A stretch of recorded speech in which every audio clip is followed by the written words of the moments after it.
안녕하세요. 11월 첫 주에 여러분들 다시 만나 뵙게 됐습니다. 요즘에 이제 부동산 경기가 9.13 대책 이후에 조금씩 거래량도 좀 줄고요. 그리고 일부 단지에서는 가격이 좀 내려가는 현상도 보이고 있습니다. 언론이나 전문가분들이 많이 얘기하시는 것처럼 당분간 관망세가 좀 지속이 될 것 같은데, 이제 이럴 때일수록 여러분들이 이제 앞으로 다가올 부동산 환경에 대비를 하고 또 그런 것들을 효과적으로 대처하기 위해서 알아야 될 것들을요, 부동산에 관련된 시장 분석이라든가 이런 것들을 좀 공부하는 그러한 시간들이 지금 다가온 것 같습니다. 오늘 여러분들께요, 여러 가지 부동산 관련돼서요, 투자하는 데 필요한 정보를 드릴 수 있도록 하겠습니다. 잠시 후에 뵙도록 하겠습니다. 네, 이렇게 부동산 시장이 조금 혼란스러울 때는 다시 기본으로 돌아가는 시간이 필요하다라는 말씀을 해주신 것 같아요. 기본이 튼튼하면 어떤 시장에서도 좀 흔들리지 않는 투자를 할 수 있을 것 같은데요. 많은 분들이 주식 투자를 할 때는 가치 분석해서 가치 투자해야 한다라는 말을 하시지만, 부동산 투자를 할 때는 가치 분석을 한다거나 가치 투자를 한다라는 말을 잘 안 하시거든요. 하지만 부동산에 있어서도 이 가치를 따져보는 일은 굉장히 중요하다고 하더라고요. 부동산의 가치 어떻게 좀 따져볼 수 있을까요, 원장님? 네, 여러분들 부동산 가격에 관심이 상당히들 많이 있으시죠. 부동산 가격이 올라갈 것인가 내려갈 것인가 이런 것들에 대한 관심은 많이 있는데, 사실은 이런 가격들은요, 중장기적으로 봤을 때에 균형점을 찾아가는 성질이 있습니다. 균형점이라고 하는 것은 이제 가격 상승의 본질을 쫓아간다라고 하는 것이죠. 가격은 왜 상승하는 것일까, 또 왜 하락하는 것일까, 이러한 원인들은요, 바로 부동산이 원래 가지고 있었던 가치에 따라서 그것들이 움직인다라고 할 수 있습니다.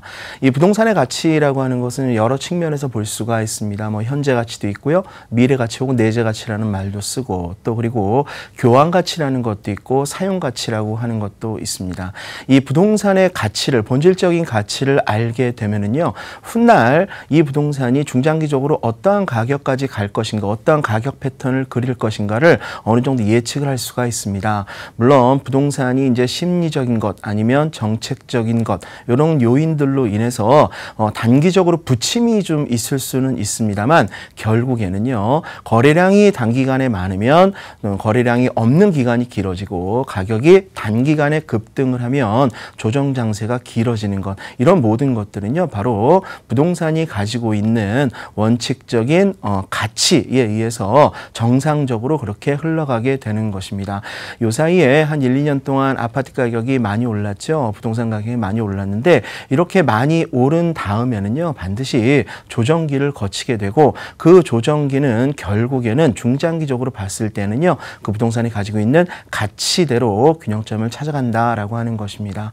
일단 부동산의 가치에 대해서 얘기하기 전에요, 여러분들이 부동산을 가지고 있음으로 해서 생기는 소득과 지출이라고 하는 것이 있는데, 거기에 대해서 일단 일부에서는 좀 알아보도록 하겠습니다. 자, 우리가 이제 요즘에 가격이 너무 많이 오르니까 많은 분들이 또 그런 우려를 하십니다. 이게 너무 많이 올라서 이게 정상적인 시장이 아니다라고 말씀들을 많이 하세요. 그러면 정상적인 가격이라고 하는 것은 무엇인가부터 좀 알아볼 수 있도록 하겠습니다. 이 학문적으로 정상적인 가격이라고 하는 것은요, 자, 통상적인 시장에서 충분한 기간을 두고 거래가 된 후, 이게 굉장히 중요한 거거든요. 통상적인 시장이라는 것은요, 비정상적인 시장이 아니다. 그런 시장에서 거래된 가격은 정상 가격이 아니다라고 하는 것이고, 또 충분한 기간을 두어야 된다라고 하는 것이죠. 기간이 만약에 예를 들어서 한 달 동안에 1억이 올랐다라고 하면 사실 그건 정상적인 가격은 아니거든요. 물론 그 주변에 파급 효과가 있을 만한 개발 환경이라든가 이런 것들이 들어왔을 때는요, 단기적으로 가격이 급등을 할 수 있습니다만, 그것은 실제적으로 정상적인 가격이 정상적인 기간을 두고 올랐다라고 보기는 어렵다라고 하는 것이죠. 그리고 이제 또 하나 알아두셔야 될 것이 이제 거래량입니다. 단기간에 급등을 했거나 뭐 급락을 했거나, 그런데 이게 단기간이 아니라 조금 더 기간을 좀 많이 두고 가격이 오르거나 상승을 한 것, 그리고 그 사이에 거래량이 많았던 것, 이렇게 되면 사실은 정상적인 시장이라고 할 수가 있죠. 그래서 우리가 요새 많이 올라서 이 비정상이 아닌가라고 생각을 했을 때에, 그렇다면 정상적인 것은 무엇이냐면 통상적인 시장에서 충분한 기간을 두고, 그리고 충분한 많은 거래량이 수반되는 가격이 정상 가격이다라고 하는 것이죠. 그래도 이런 것도 있죠. 여기 보면 정통한 거래 당사자 간에 이루어진 거래여야 한다. 이게 무슨 얘기냐면요. 여러분들 그런 얘기 들어보셨을 거예요. 부동산 아파트 가격을 담합한다.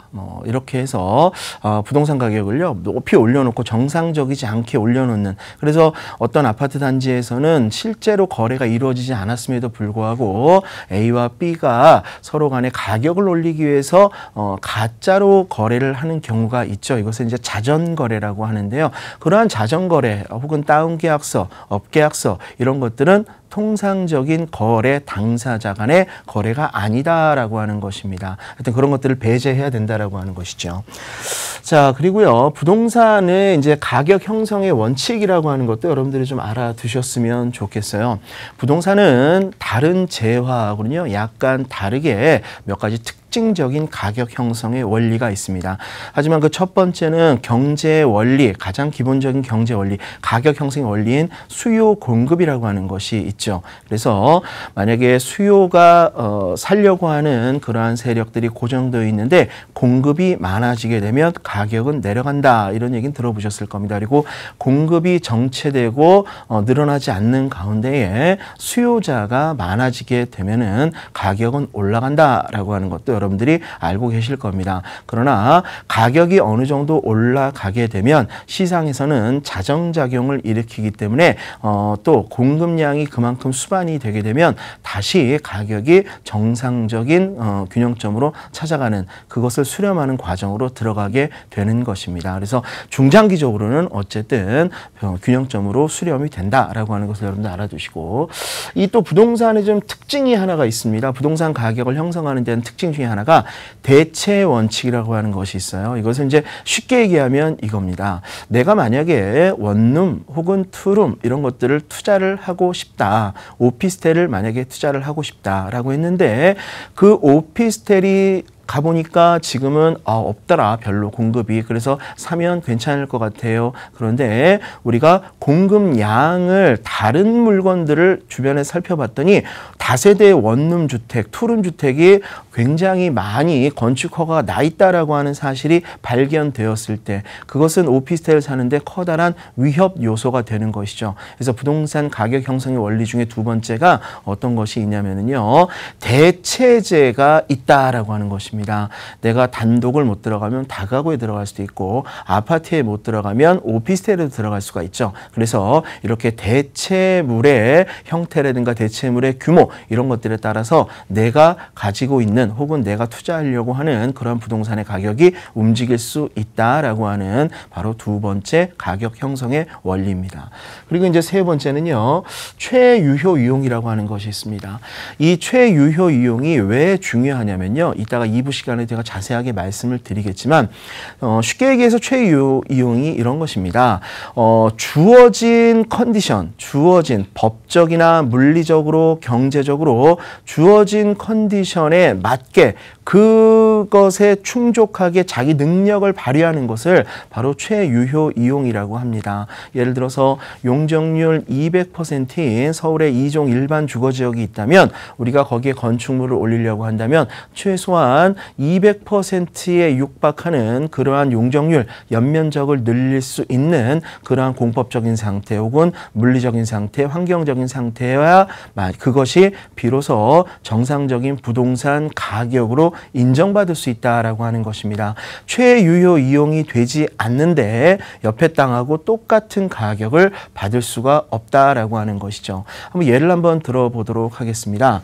예를 들어서 어떤 지역이 있는데요. 여기 이제 사거리입니다. 사거리 있는데 이러한 땅이 있어요. 그러면 이 땅이 만약에 2종 일반 주거 지역이고 서울이라 용적률을 200%를 받아야 되는데 도시계획을 이렇게 분석을 해보니까요. 도시계획상 여기에 도시계획 시설인 도로가 예정이 되어 있더라. 빨간색으로. 그렇게 되면은 내가 지을 수 있는 이러한 땅을 도로로 내줘야 되거든요. 그래서 예를 들어서 대지 면적이 50평이다. 50평인데 10평이 도로로 지금 현재는 아니지만 내가 신축을 할 때 10평을 내줘야 된다라고 하면 내 땅은 40평밖에는 못 찾아가게 되는 것이죠. 그렇기 때문에 옆에 도시계획 도로가 없는 있는 땅보다는요 훨씬 더 싸게 가격이 매겨져야 된다라고 하는 것입니다. 그래서 여러분들 부동산에 있어서 가장 중요한 원칙 중에 하나가 최유효 이용입니다.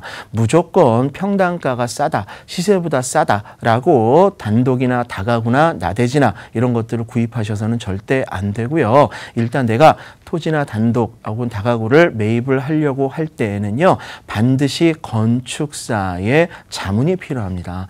부동산 전문가는 건축 전문가, 설계 전문가가 아니기 때문에요. 만약에 내가 토지를 매입하려고 한다면 싸다라고 하는 것은 시장 분석 쪽에 맡기지만 그 토지가 최유효 이용을 할 수 있을까? 미래의 값어치가 얼마만큼 나올 수 있는 그러한 물건 컨디션인가라고 하는 것을 판단해 주는 것은요 건축사의 몫입니다. 그렇기 때문에 여러분들 주변에 유능한 건축사를 한 분씩 두셔서요 무언가 부동산에 특히 단독 다가구를 매입을 하실 때는요 반드시 건축사의 자문을 꼭 받으시기 바랍니다. 자, 그 다음에는요, 이런 것들이 있습니다. 여러분들 부동산의 가치라고 하는 것이 아까 제가 처음에 말씀을 드렸는데요. 이 부동산의 가치는 결국 무엇으로 표현이 되냐면 가격으로 표시가 되게 됩니다. 훗날.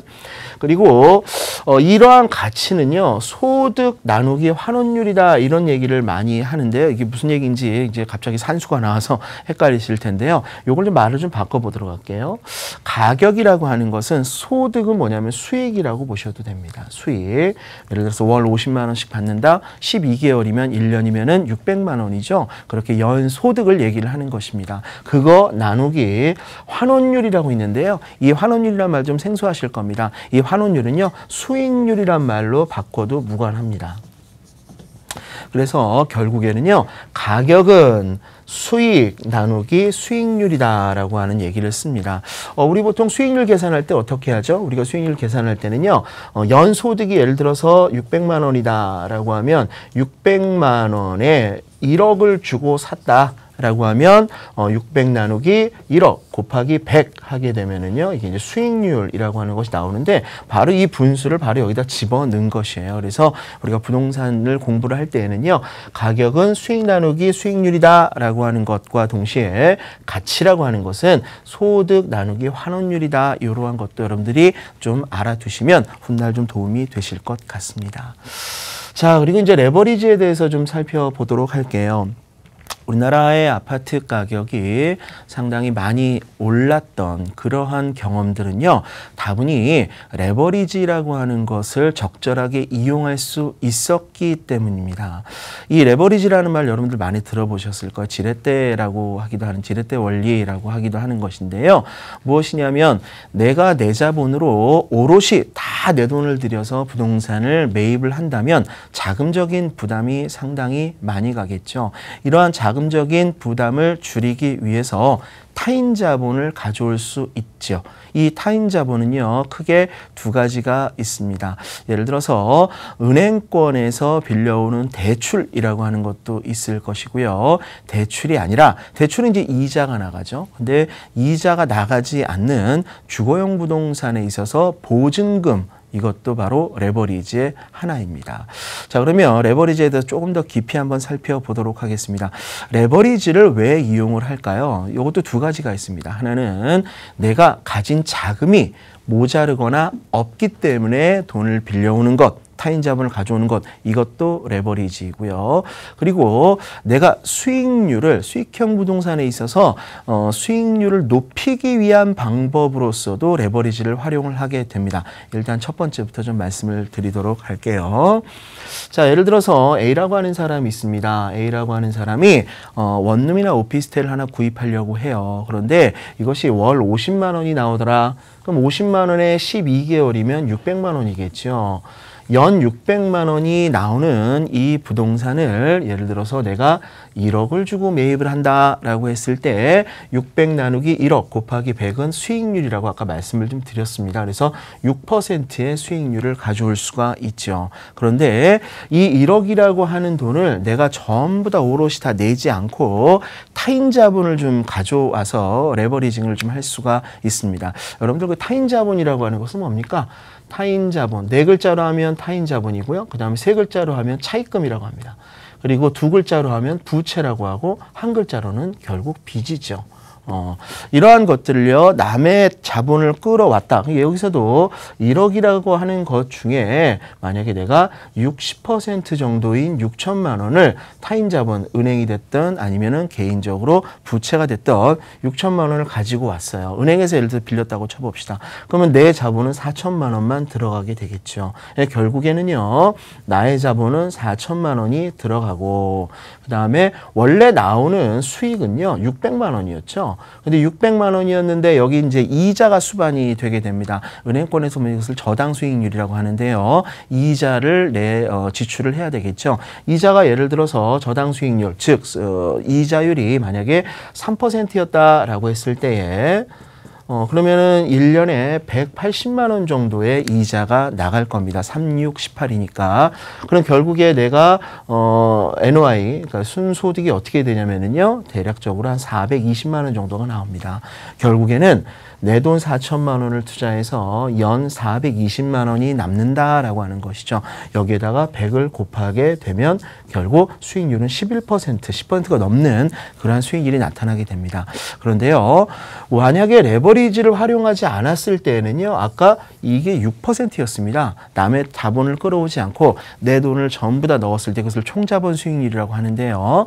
6%였는데 타인 자본을 끌어옴으로써 11%, 그러니까 4%포인트가 넘는 그러한 수익률 상승이 있었어요. 이런 것들 때문에 우리가 레버리징, 은행권을 많이 이용을 했는데 이것은 정상적인 레버리지죠. 그리고 이렇게 수익률이 올라간 이유는 무엇이겠습니까? 바로 빌려오는 타인 자본의 금리가 원래 내가 기대했던 기대 수익률보다 낮기 때문에 가져올 수 있는 혜택이었죠. 그런데 어떤 사람 B라고 하는 사람은요, 만약에 이 사람은 신용이 별로 좋지 않았다. 그래서 빌려오는 돈을요 8%에 빌려왔다라고 하면 어떻게 될까요? 그러면은 6천만 원을 8% 빌려왔으니까 480만 원이라고 하는 돈이 나가게 되죠. 그리고 원래 600만 원에서 이자 480만 원을 빼게 되면 120만 원밖에 남지를 않아요. 내 돈 4천만 원을 투자해서 120만 원을 밖에 남지 않는다라고 하면은 수익률은 상당히 또 하향으로 곤두박질 치게 됩니다. 이것은 왜 이렇게 레버리징이 되지 않은 걸까요? 그것은 바로 빌려오는 타인 자본의 금리가 원래 내가 레버리징을 안 일으켰을 때의 금리보다 현저히 높기 때문에 나타나는 결과라고 볼 수가 있습니다. 그래서 아까 6%에서 11%까지 올리는 것을 정의 레버리지라고 하고요. 오히려 수익률이 떨어진 것을 부의 레버리지, 그리고 그냥 타인 자본을 끌어오는데 필요한 금리와 내가 원래 기대했던 금리가 같은 금리로 레버리징을 했다라고 하면은 그것은 영의 레버리지라고 하는 것입니다. 제로섬이죠. 그래서 우리가 레버리지를 일으킬 때에는요, 내가 돈이 정말 없어서 타인 자본을 빌려오는 경우가 있고, 돈은 있지만 수익률을 끌어올리기 위해서 타인 자본을 가져오는 그러한 두 가지 경우가 있다라고 하는 것이고, 근래 들어서 이제 금리 인상에 대한 그런 우려를 시장에서 많이 하고 있습니다. 분명히 금리는요, 올 연말이나 내년에는 분명히 올릴 것으로 예상이 됩니다. 이제 그 외국 자본의 유출을 막기 위한 방어 수단으로서 금리를 올리게 됩니다. 그런데 금리는 관성이 있어서요, 한 번만 올리지 않아요. 기준금리는 보통 25bp씩 두 번, 세 번, 네 번 이렇게 연속적으로 올리는 경향이 있는데, 만약에 그렇게 되면 기준금리가 25bp씩 한 번, 두 번, 세 번 정도가 올라가게 되면은요, 실제로 시장에, 금융시장에서 대출을 받는 담보대출 금리라든가 이런 것들은요, 그거보다 훨씬 더 높은 금리로 책정이 되는 그러한 경우를 많이 볼 수가 있습니다. 금리 인상에 대해서도 여러분들이 이제 좀 대비를 해야 되지 않을까 생각이 듭니다. 다음은요, 부동산의 수입 내역과 지출 내역이라고 하는 것에 대해서 설명을 좀 드리도록 할게요. 여러분들은 부동산을 사게 되거나 아니면 가지고 있으면서 어떠한 소득을 누린다고 생각을 하십니까? 원칙적으로 보면은요, 세 가지 정도의 소득이 있는 거예요. 부동산을 가지고 있으면, 예를 들어서 내가 수익형 부동산을 가지고 있다라고 하면 월세가 나오죠. 이 다달이 받는 월세가 첫 번째 소득이고요. 이제 두 번째는 보증금 운영 수익 수입이라고 하는 것이 있습니다. 사실 우리나라 같은 경우에는 보증금 제도가 있기 때문에 우리가 무언가 부동산을 매수를 할 적에 그 보증금을 빼고 매매가를 지불을 하는 그러한 것이 이제 관행이죠. 하지만 원칙적으로 보면 내가 오롯이 돈을 다 주고 산 다음에 그 다음에 임차인을 들여서 그 임차인이 월세에 대한 보증으로 보증금을 받게 되는 것이죠. 그러면 그 보증금은 2년 뒤에는 돌려줘야 되는 돈이 되겠죠. 주택 같은 경우에는. 그렇다면 가장 그 보증금을 받고 나서요. 그 보증금을 가장 안전한 자산 상품에 넣어두는 것이 원칙적으로 맞겠죠. 왜냐하면 돌려주어야 하는 돈이기 때문에 그렇습니다. 외국 같은 경우에는요, 예를 들어서 보증금이 없지 않아요. 그러면 그분들은요, 만약에 월세를 받고 있는데 전세를 바꾸자라고 하면 보증금이 어마어마하게 많은 그러한 규모로 금리가 형성이 될 것입니다. 어쨌든 이러한 보증금을요, 안전자산인 은행에다가 넣어 놓았을 때에 나오는 이자가 있을 거예요. 이것이 부동산을 보유하고 있음으로써 나오는 두 번째 소득이라고 볼 수가 있습니다. 그리고 이제 세 번째는 기타 소득이라고 하는 것이 있거든요. 예를 들어서 내가 원룸 건물이나 꼬마 빌딩을 샀다. 1층에 상가 점포가 있고 2, 3층에 원룸들이 있더라. 그런데 내가 1층을 보니까 주차가 모자라요.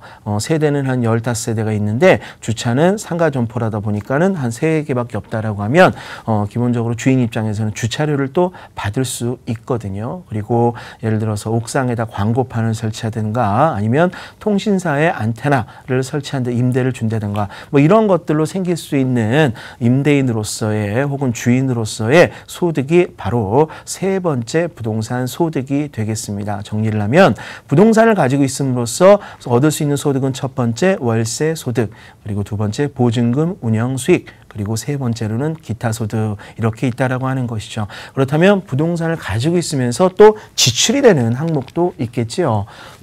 부동산을 가지고 있으면서 지출이 되는 것은요, 첫 번째 영업경비라고 하는 것이 있습니다.